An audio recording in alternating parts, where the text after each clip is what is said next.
when you have such weak hands. What? I don't understand. You're so, dude, I do have small, weak hands, and I'm so glad you noticed that. James Corden took a picture with Sean Spicer, and everyone was so outraged about it that this absolute, pardon my language, spoiler alert, pussy, apologized. Watch.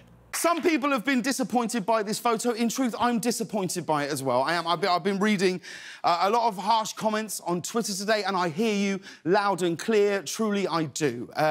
So much so, I'm really starting to regret that carpool karaoke that we've taped with Steve Bannon.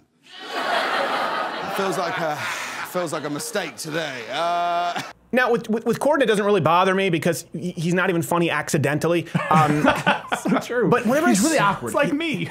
You know, and by the way, I would have sworn he was, when I found out he had a wife, I'm like, come on. That poor broad. But it always makes me really sad when I see comedians apologize. You know why? Because I know exactly what's going on. It doesn't get better for you. It's not like, it's not like a relationship. You know, a relationship where it's not a contract, it's a covenant. My wife and I, we were talking about this. Like, my wife can, if she were to throw my clothes out in the lawn, I still love her, but I don't like that she did that, right? Yeah. There's no covenant with comedians and the media, and they think there is. Like, hey, if I apologize, are we going to work? No, the goal is the goal now is they've achieved a battle on the way to winning this war. Dave Chappelle, when he apologized for telling viewers to give Trump a chance.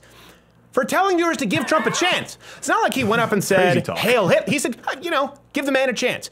Amy Schumer apologized. I'm not an Amy Schumer fan, but I don't think she should apologize for a racist rape joke she made about Hispanics. She apologized. Tracy Morgan apologized for the anti-gay comments that he made at a Nashville show. Was so disappointed when Daniel Tosh apologized for the rape joke. And a lot of this, by the way, comes from pressure from management. And the reason it's so foolish is because the left, this is important to note, and again, politics, you know, culture is upstream from politics. The left will not stop at, if you say something really offensive, like, okay, I'll give you, let's say Daniel Tosh's rape joke, you find it really offensive. It doesn't matter, but I'll give you that for the sake of argument, right?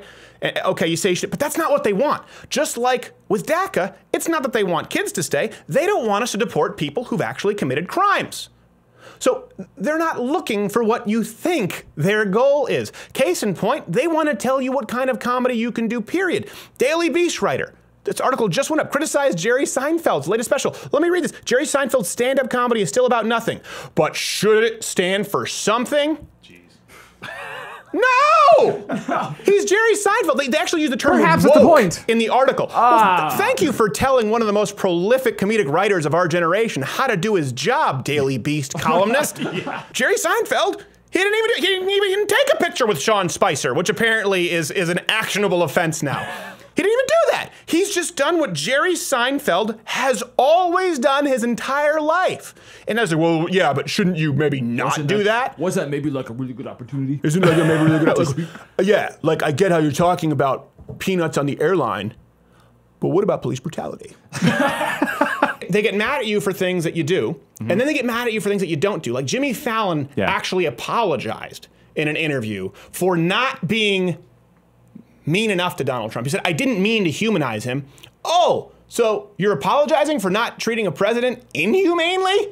This is what the left wants from you? Jimmy Fallon, it wasn't like, hey, Jimmy Fallon, you made a rape joke, so you should apologize. Yeah. No, it was, Jimmy Fallon, you treated Donald Trump as you treat every guest. Don't you think you should have been mean to the guy? And he felt bad about it and he apologized. This is the point. If they're going to try and tell Jerry Seinfeld how he should write jokes and should quote unquote read the Daily Beast article, maybe get woke. If they're going to they're going after Jimmy Fallon, who is the most inconsequential, pandering, milquetoast, spineless ass kisser, no matter who ever is on his show.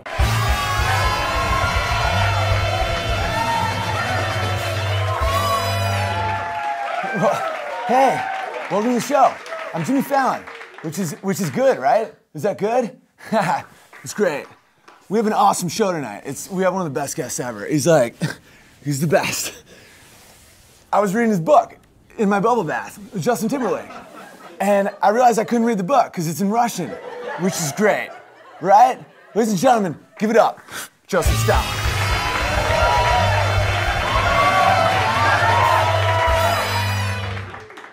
So great. Who was the last one to clap? Who was the last one to clap? It's great. I don't understand why you have so many nice things when you have such weak hands. I don't understand.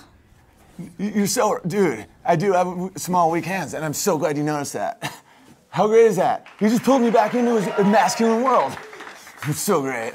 So tell me about this thing, communism. Sounds In so... Russian winter, a man is only what he can endure. Whoa. Every man can have pet dog.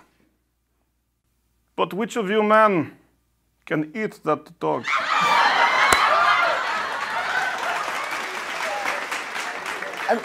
That's great, because like dogs, food, I mean, you must love hot dogs, right? In Russia, do you have hot This dogs? freedom in America that you have has turned your brain to mush. It has turned your men into women like your faggot Fallon. Your neighbors will look away when we take you. They always look away.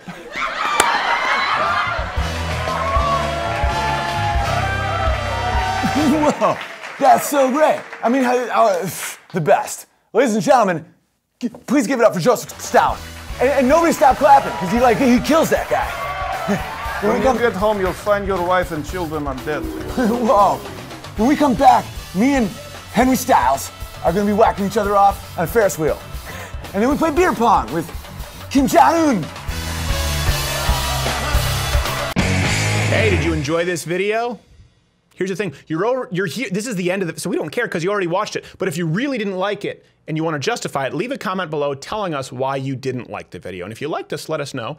And subscribe to the channel, because that lets the overlords at YouTube know that, you know what? You're all right.